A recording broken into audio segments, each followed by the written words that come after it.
Shalom Bapak Ibu Saudara, selamat hari Minggu untuk kita semua. Puji Tuhan kita sudah memasuki bulan yang baru, di bulan Juni ini.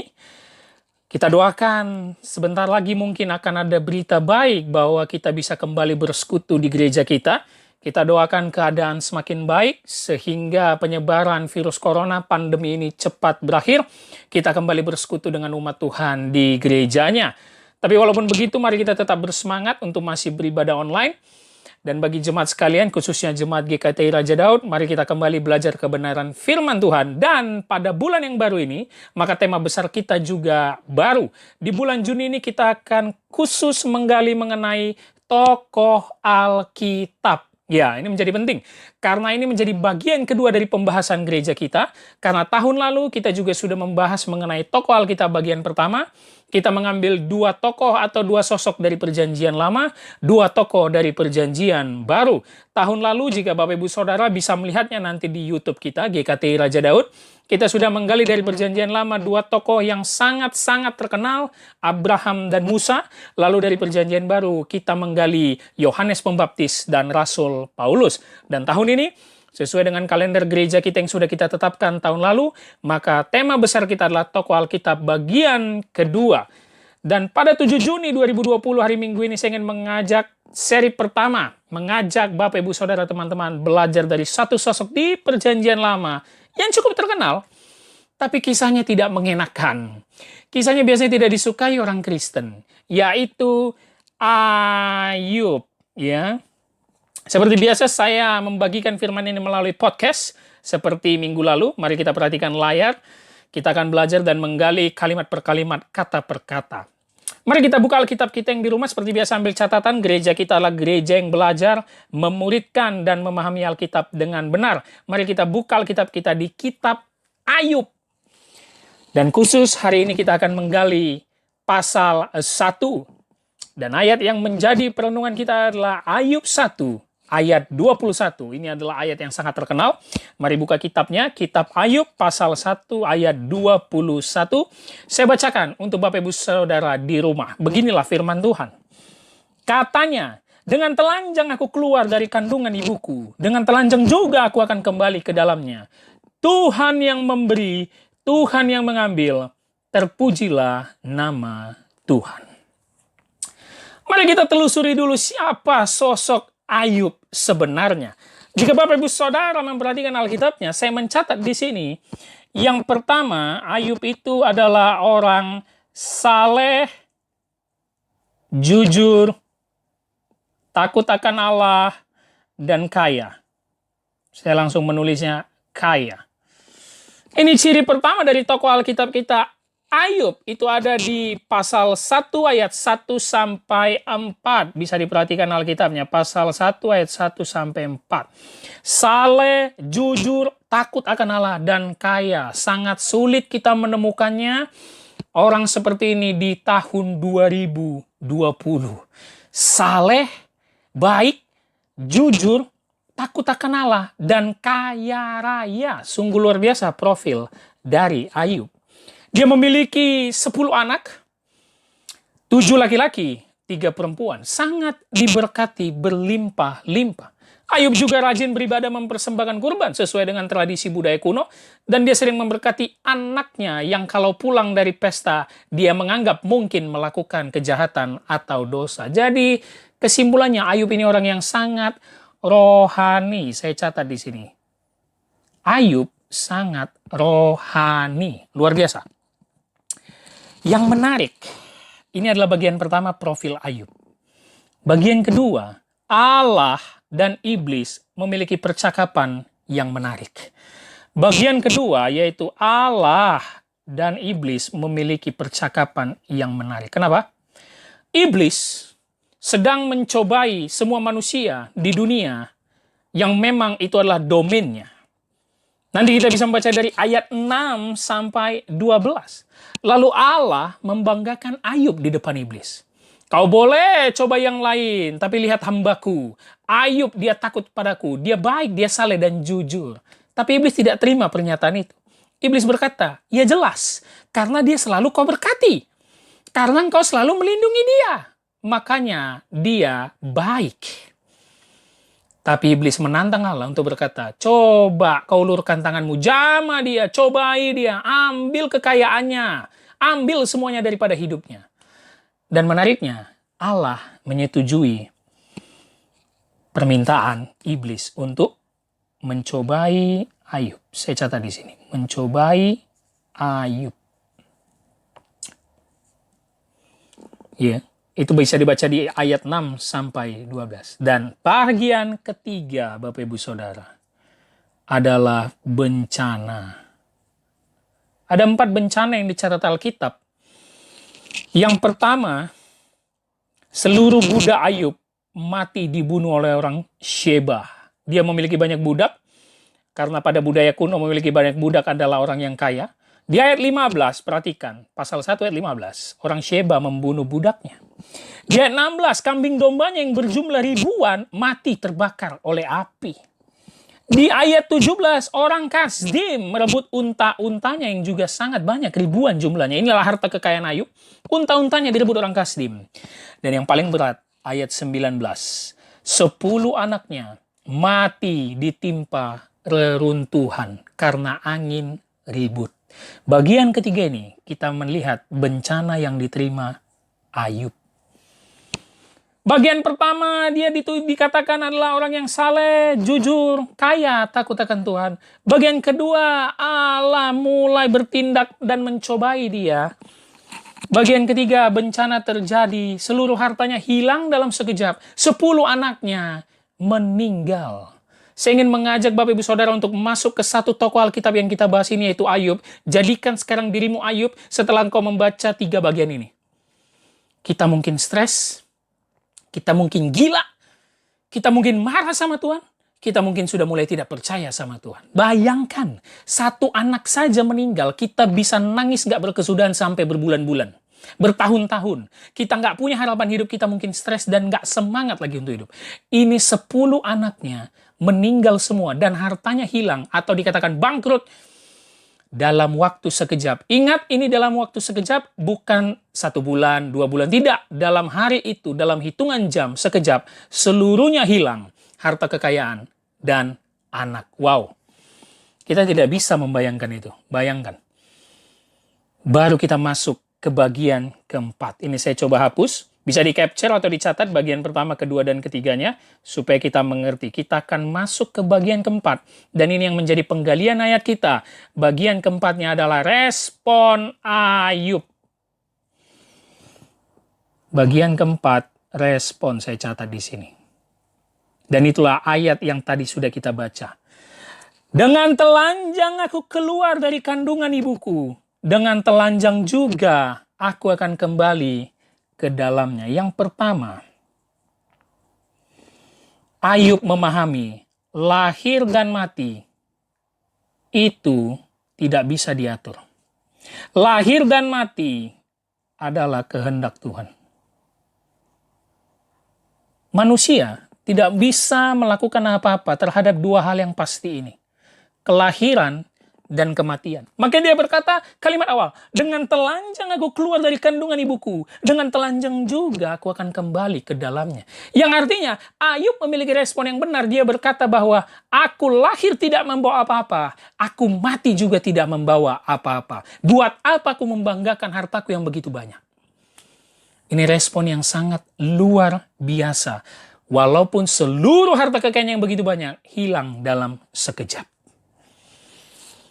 Dia mengerti kelahiran dan kematian tidak bisa diminta, tidak bisa diatur, tidak bisa dimanipulasi oleh manusia. Bapak Ibu Saudara, ini menjadi perenungan kita dari kalimat awal Ayub ini. Mungkin kita sekarang bekerja keras. Mungkin sekarang kita memiliki jabatan tinggi. Mungkin sekarang kita memiliki uang yang banyak. Memiliki tabungan yang banyak, deposito yang banyak. Tapi pahamilah satu hal pada hari ini. Kita belajar dari sosok Ayub. Itu tidak akan kita bawa sampai ke kematian. Semua akan kembali kepada debu tanah. Apa yang kau banggakan dengan hartamu 1 triliun, 1 miliar. Alkitab jelas berkata, ikut Yesus itu tidak enak. Sangkal diri, pikul salib. Anak manusia tidak punya tempat meletakkan kepalanya, kata Yesus. Kenapa? Karena ikut Yesus itu sangat sulit dan penuh rintangan dan bahaya. Kalau Kristen hanya mencari nyaman, kalau Kristen hanya mengejar kekayaan duniawi, kalau Kristen hanya mau mengejar apa yang orang lain kejar, maka kita tidak ada ubahnya dengan orang-orang di dunia ini. Dan kita tidak kembali kepada apa yang dikatakan Alkitab. Hari ini kita belajar dari satu sosok yang memberikan pembelajaran penting bagi kita. Bahwa kelahiran kita tidak membawa apa-apa. Kematian juga kita tidak membawa apa-apa. Sudahkah kita memiliki respon yang benar seperti Ayub? Bukankah Ayub memiliki penderitaan yang mungkin tidak pernah dirasakan manusia zaman sekarang? Saya banyak berbicara bersama orang tua ketika saya membawakan firman di salah satu kebaktian, rumah, doa. Mereka berkata bahwa ketika mereka melihat anaknya hancur, melihat anaknya rusak, mereka sudah begitu sedih dan tidak memiliki semangat hidup. Ketika melihat bisnis suaminya hancur, melihat bisnis suaminya bangkrut, mereka tidak memiliki semangat hidup. Mereka malas ke gereja.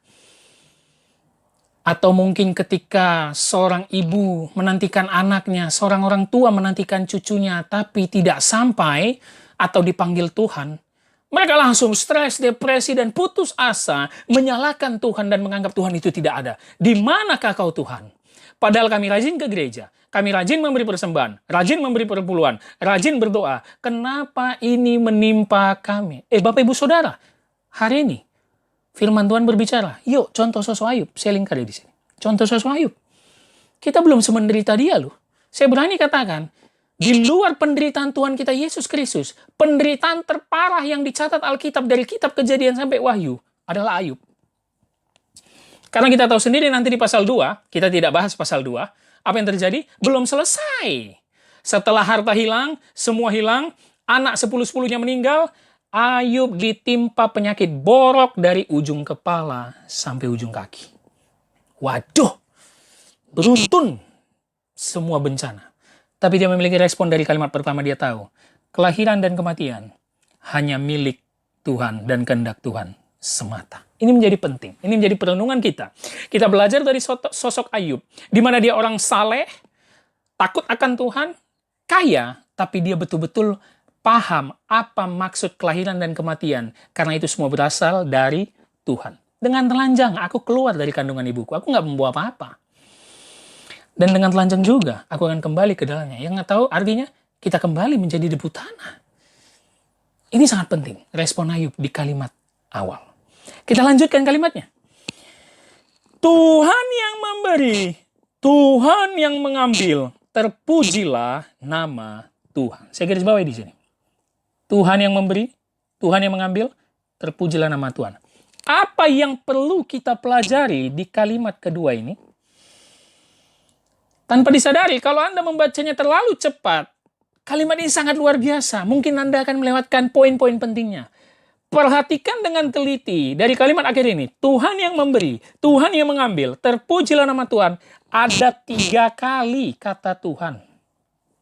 Saya catat di sini. 3 kali kata Tuhan.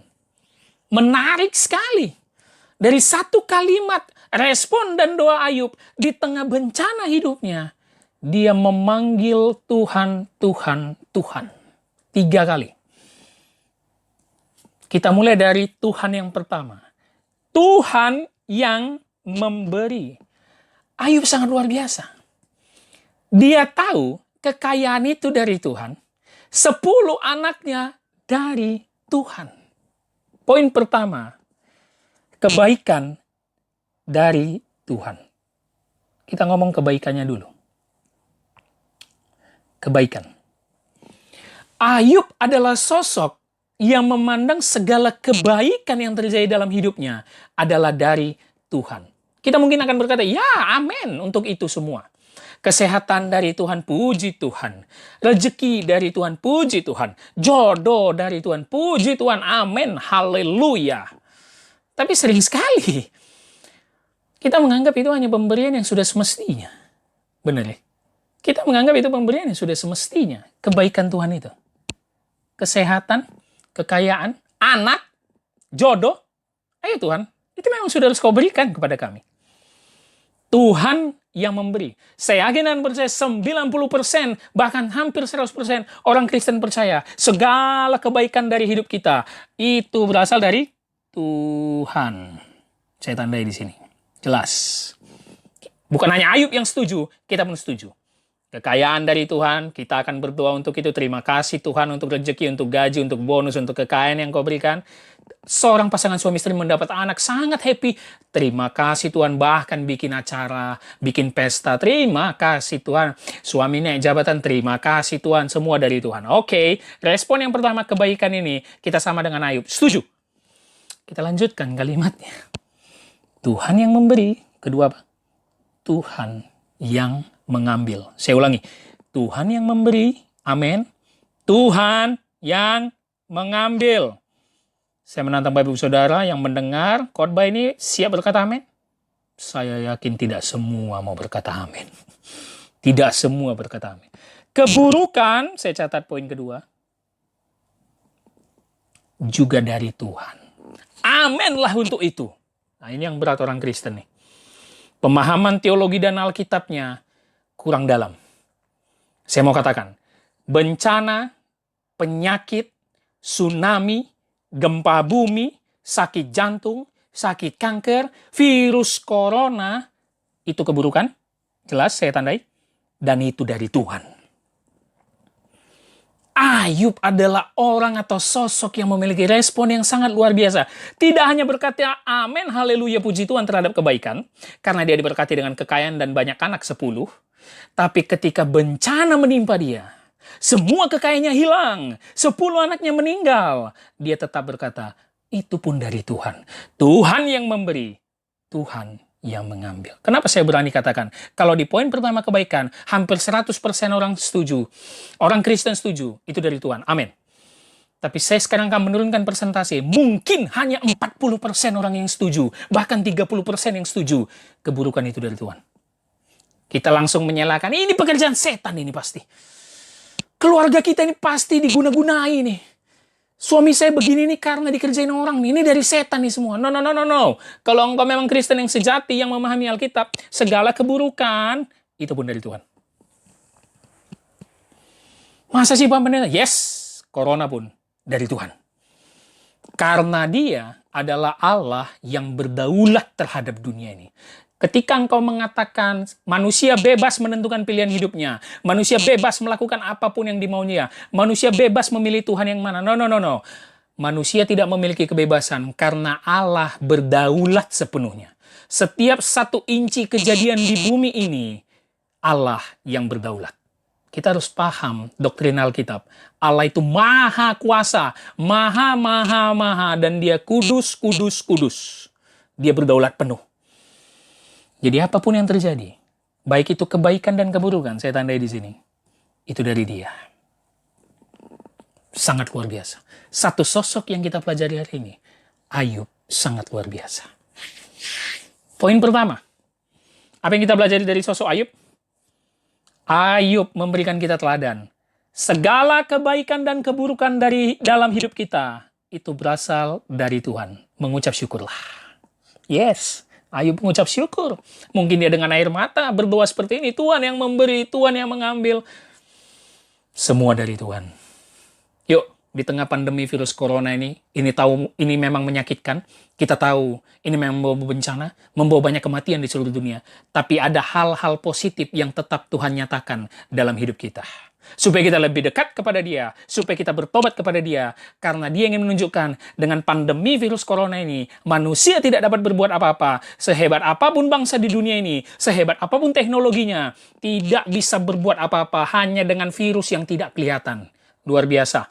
Begitu banyak negeri atau bangsa adik kuasa, bangsa maju, negara maju, semuanya lockdown dibuat, hanya sebutir virus, bahkan tidak kelihatan. Betapa maha kuasanya Allah itu. Dan Ayub mengerti itu, Bapak Ibu Saudara. Yuk, kita pahami Allah kita yang benar. Jangan hanya taunya Yesus kasih. Standar sekali kita jadi Kristen kalau hanya tahu itu. Kita harus mengertinya secara kacamata Alkitab yang begitu luas memandang Allah. Kebaikan dan keburukan, itu dari Tuhan. Itu yang pertama. Dan kalimat terakhir yang perhatikan. Tuhan yang memberi, Tuhan yang mengambil. Terpujilah nama Tuhan. Saya garis bawahi sini.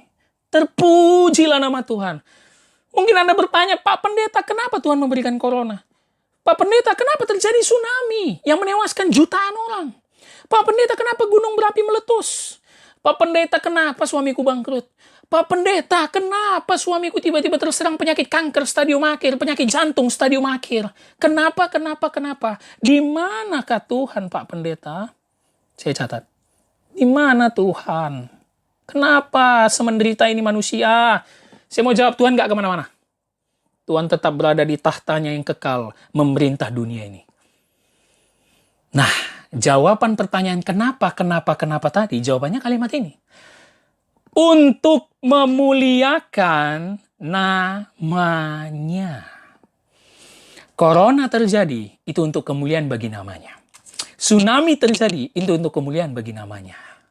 Mungkin kita akan terserang penyakit yang selama ini kita sehat saja, tapi tiba-tiba periksa divonis dokter kita ternyata sakit jantung atau kanker stadium akhir, itu pun untuk kemuliaan namanya. Saya catat di sini. Poin ketiga kita. Saya hapus dulu. Yang ketiga, kemuliaan Tuhan. Untuk memuliakan namanya. Segala sesuatu yang terjadi, baik dan buruk dalam hidup ini, di dalam dunia ini, itu menuju pada satu hal, kemuliaan namanya. Dialah yang berdaulat, dialah yang mengkuasa, dan respon Ayub sangat benar. Poin pertama, teladan Ayub. Dia ingin memberitahu kepada kita, kepada orang percaya, pahamilah kebaikan dan keburukan itu dari Tuhan. Jangan mengeluh, jangan salahkan Tuhan, jangan tinggalkan Tuhan, jangan marah sama Tuhan, jangan. Kebaikan dan keburukan, itu dari Tuhan. Dan poin kedua, yang menjadi kalimat ketiga, segala sesuatu yang tidak mengenakan, segala keburukan, bencana, penyakit, itu untuk kemuliaan namanya. Teladan Ayub sangat luar biasa, kita pelajari di seri pertama ini. Belajarlah dari Ayub, walaupun kisahnya tidak mengenakan, karena dunia ini semakin tidak jelas dan tidak menentu. Jangan heran terjadi penderitaan. Jangan heran terjadi musibah mara bahaya. Jangan heran terjadi pandemi virus corona yang memakan banyak korban. Karena memang dunia ini sudah rusak dan jatuh ke dalam dosa. Untuk kemuliaan namanya. Saya hapus bentar. Kiranya Bapak Ibu Saudara sudah mencatat atau mengcapture-nya untuk kemuliaan namanya. Lantas, apa yang menjadi perenungan kita selanjutnya? Dari satu ayat yang sangat luar biasa, yang Tuhan memberi, Tuhan mengambil, terpujilah nama Tuhan. Makanya orang Kristen, jangan pernah bilang, orang Kristen nggak bisa sakit. Banyak sekali beredar perkataan yang bilang, orang Kristen nggak mungkin kena virus corona. Karena dalam perlindungan Allah, anak Tuhan itu selalu dilindungi oleh darah-darah Yesus. Bilur-bilur Yesus menyembuhkan. Tidak. Justru orang percaya, sangat mungkin untuk kena. Ada yang menarik kisah di Perjanjian Lama, Nabi Elisa, mujizatnya luar biasa menyembuhkan banyak orang. Tapi tahukah Anda, Nabi Elisa meninggal karena sakit. Ironi kan? Ini Nabi nyembuhin banyak orang, dia sendiri meninggal karena sakit. Jadi kita membaca Alkitab harus dalam perikop yang begitu luas. Jangan langsung percaya anak Tuhan nggak mungkin sakit, anak Tuhan nggak mungkin kalah, anak Tuhan nggak mungkin bangkrut. Siapa bilang? Bisa dong. Justru itu untuk memuliakan nama Tuhan. Dimanapun engkau berada menyaksikan firman ini, kalau engkau sakit, yes, tetap doakan. Dalam nama Yesus kita bisa sembuh. Tapi jangan titik, koma. Kalaupun tidak sembuh, dalam sakitku, dalam kekuranganku, dalam pergumulanku, dalam masalahku, dalam bencanaku, aku tetap memuji namamu dan memuliakan namamu. Kenapa kalimat Ayub ini sangat luar biasa? Tuhan memberi, Tuhan mengambil, terpuji nama Tuhan. Sadarilah, ketika kita diberi, ketika kita mendapat yang enak, kesehatan, anak, rezeki, kekayaan, kita gampang kali memuji nama Tuhan. Betul ya? Gampang kali. Bikin pesta, bikin acara, doa, syukuran. Tapi ketika yang gak enak terjadi, atau segala sesuatu diambil Tuhan, kekayaan kita diambil, anak kita diambil, semua diambil, jabatan kita diambil, kita gak pernah muji Tuhan. Hari ini, satu sosok yang memberi kita teladan luar biasa, Ayub. Orang yang sangat kaya, saleh, jujur, takut Tuhan, tiba-tiba semuanya menghilang. Bahkan nanti ketika dia ditimpa borok, dia mengeluarkan kalimat yang hampir sama, kalimat iman yang luar biasa. Istrinya sudah tidak tahan lagi melihat dia. Tapi Ayub berkata, Apakah kau hanya mau menerima yang baik dari Allah, tapi tidak mau yang buruk? Kebaikan dan keburukan, itu semua dari Tuhan. Yuk, punya mindset yang alkitabiah. Jangan bilang hanya kebaikan dari Tuhan, yang buruk itu dari jahat, dari si setan, dari si iblis. Tidak, tidak, tidak. Semuanya dari Tuhan. Kenapa? Ada tujuannya. Supaya kita memuji, memuliakan nama Tuhan. Itu menjadi perenungan kita di seri pertama Tokoh Alkitab ini. Saya mau katakan dalam kalimat yang sangat luar biasa. Jangan terkejut dengan bencana, musibah, ataupun penyakit. Saya ulangi. Jangan terkejut dengan bencana, saya catat di sini, musibah, ataupun penyakit. Kenapa? Karena ini akibat dosa. Ya, ini akibat dosa. Jangan terkejut. Jangan heran dunia ini penuh dengan bencana. Jangan heran dunia ini tahun ke tahun akan makin rusak. Jangan heran dengan banyaknya musibah. Jangan heran dengan banyaknya penyakit. Karena itu akibat dosa. Dosa adalah masalah terbesar dalam hidup manusia. Perhatikan itu. Dosa adalah masalah terbesar dalam hidup manusia. Masalah terbesar dalam hidupmu bukan kau nggak punya uang. Bukan kau nggak punya jodoh. Bukan kau nggak punya rumah. Bukan kau nggak punya mobil sampai kau tua. Bukan. Dosa. Bagi Tuhan lebih besar masalahmu kau berdosa daripada kau nggak pernah punya rumah. Dosa, berbuat dosa, itu masalah terbesar. Saya ulangi kalimatnya. Jangan terkejut ketika ada bencana, musibah, ataupun penyakit. Nah, ini yang menarik. Terkejutlah masih ada kebaikan yang Tuhan berikan di dalam umat pilihannya. Apa itu? Anugerah melalui anaknya, Tuhan Yesus Kristus. Terkejutlah dengan itu. Supaya kita nggak main-main dalam hidup ini, Bapak, Ibu, Saudara, teman-teman sekalian. Kalau bencana terjadi, jangan terkejut. Mau virus apapun nanti lagi datang, gak usah terkejut. Mau penyakit datang, mau penyakit yang baru atau apa, jangan terkejut. Memang dunia ini udah rusak. Memang sudah sepantasnya ada bencana penyakit. Sudah sepantasnya ada virus, gempa bumi, tsunami, dan lain-lain. Terkejutlah, Allah masih memberikan kebaikan lewat anaknya yang tunggal, Tuhan Yesus Kristus. Itu dia. Itu kekristenan. Sehingga kita menghargai makna penebusan Yesus, makna kematian Yesus di kayu salib, dan kebangkitannya. Jadi jangan main-main dalam merayakan Jumat Agung, Paskah, ataupun Natal. Bukan hanya sekedar seremonial itu. Maknanya yang luar biasa. Tuhan masih memberikan kebaikan loh. Di tengah dunia yang gelap, rusak, dan hancur ini. Karena apa? Dosa. Yuk, hari ini, tidak kebetulan Bapak Ibu Saudara mendengarkan firman ini. Lewat teladan Ayub, seri pertama Tokoh Alkitab kita. Ayub memberikan teladan yang pertama apa tadi? Tuhan memberi, Tuhan mengambil. Segala kebaikan dan keburukan, yakinilah itu dari Tuhan. Apa dampaknya? Kalau kau sudah meyakininya, jangan mengeluh. Jangan marah sama Tuhan. Apalagi meninggalkan Tuhan. Jangan, jangan, jangan. Kenapa itu terjadi? Jawaban yang kedua. Untuk memuliakan namanya. Terpujilah Tuhan untuk memuliakan namanya. Dua poin ini yang menjadi perenungan kita pada hari Minggu ini. Supaya kita tetap kuat menghadapi penyebaran wabah virus corona. Bukan berarti kita bukan menjadi orang yang sok jago menantang virus, menantang penyakit, menantang musibah. Tuhan memberikan kita hikmat untuk berjaga-jaga atas semua ini. Tapi yakinilah semua ini berasal daripada Tuhan. Kita tidak perlu menyalahkan manusia, menyalahkan satu tempat, menyalahkan satu orang, satu bangsa, apalagi menyalahkan setan. No. Yakinilah seperti Ayub. Kalau Tuhan yang bisa memberikan kita kekayaan, Dia juga yang akan mengambilnya.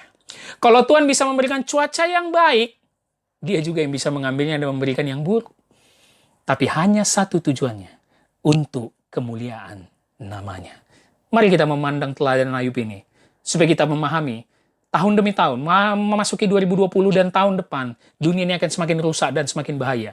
Tapi jika kita sudah memiliki iman seperti Ayub, kokoh, dan memahami rencana kedaulatan Tuhan yang besar itu, kita tidak takut lagi bahaya. Oleh karena itu, mari, kebaikan hanya ada di dalam Yesus Kristus, di tengah dunia yang rusak dan gelap, mari kembali kepadanya. Hanya Dia yang bisa memberikan kita kelegaan dan ketenangan. Doa saya menyertai Bapak Ibu Saudara, dimanapun berada.